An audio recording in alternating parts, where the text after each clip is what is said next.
Hey guys, welcome to the channel, and in this video I'm gonna show you how to write inline JavaScript and how your script is rendered in the browser. When we build real web pages, we have to get the browser to load and run our JavaScript alongside HTML markup automatically. We can do this in two ways. Either add the JavaScript inline into the HTML document itself, or add it in a separate file and tell the browser to download that file alongside with the HTML document. Now, both techniques are valid and both have their preferred use cases. But I'm going to start off by adding some inline JavaScript, and then later I'm going to show you how to do JavaScript with an external file. So right here I have the same HTML file that I worked with in the previous video. Open it in VS Code or your preferred text editor or IDE, and we'll get started. JavaScript has a dedicated HTML tag called script,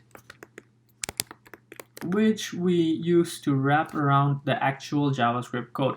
Now, the script code and its content can be placed anywhere in this document. For example, we can place it in the head, within the HTML tag, or within the body tag as well, and we can even place it after the body tag. Where you place it depends on several factors, including when you want the script to execute and whether render blocking matters. Now, I'll talk about render blocking in detail in a later video. When talking about inline JavaScript, we can use a simple rule of thumb here. If we want the JavaScript to run before the contents of the page is rendered, add it in the head section here. If we want it to run after the contents of the page are rendered, add it after the body tag. Let's see how this works by adding the same script we played around with in the last video. I'll place the script tag here. I've opened my script tag, and I'll close it as well immediately so I don't forget it later.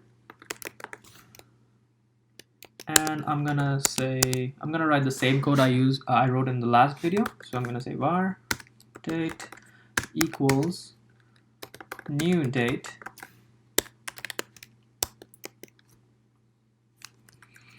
and I'm going to just print it out. So I want to select document dot body, and I'm going to inject some HTML there.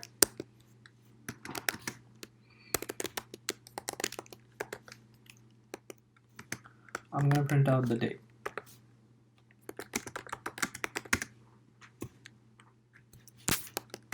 Plus date. And remember, we have to put a plus and close our h1 tag as well.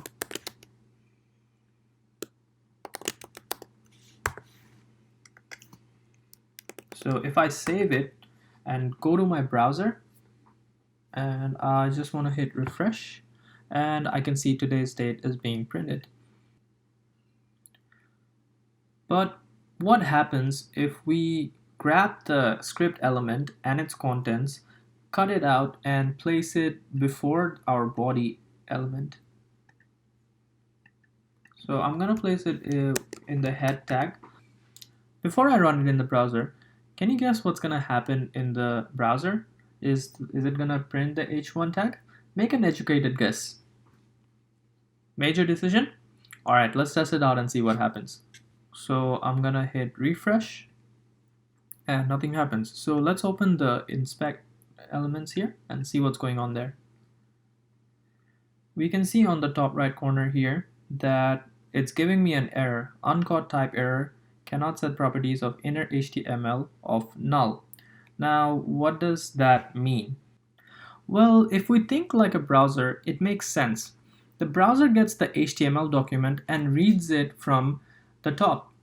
So it says, okay, here's an HTML tag, and inside we have a head.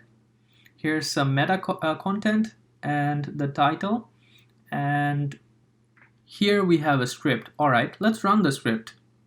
And then it gets to the document.body .inner.html and says, okay, I can find the document because that's where I'm working right now, but I don't have any idea where the body element is, because remember guys, it goes from top to down, yeah? So it's coming here, it says, all right, I am in the document, but on my way here, I did not find the body element. So I don't know what's going on here, and I'm gonna throw an error. And nothing happens. This is because browser is literally rendering the page from top down. So when it gets to the JavaScript, it has yet to create the body element. The script is in the wrong position of the structure of the document. If we want this script to run, because we are looking for the body element inside the document, it has to run after the body element. It's that simple. So if we cut it and put it down here,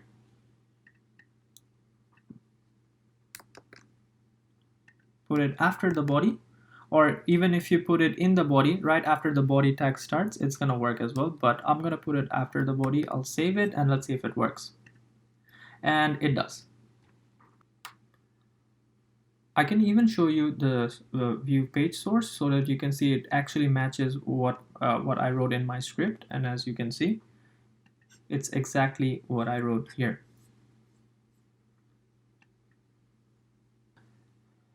So now let's talk about writing JavaScript in an external file. Sometimes what happens is when you write some extensive JavaScript functions, your code gets bigger and it just creates a huge jargon. So what people tend to do is create an external file and just source that file in our HTML document. So let's go ahead and do that. So to do that, what we're gonna do is I'm gonna create a new file and I'm gonna call this script.js, and I'm gonna take my JavaScript code right here. I'm gonna cut it and paste it in my script.js. Save it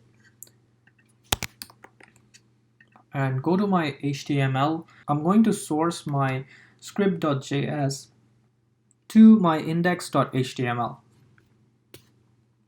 So just type source src equals quotation dot / and you can see here it automatically gives me a suggestion for linking a script. So I'm just gonna link this script.js file here. I'm gonna save it, and if we go to my browser and refresh, and we can see it works the same way. So thank you for watching, guys. Be sure to subscribe for incoming videos, and I'll see you in the next one where I talk about variables and data types. Thank you for watching.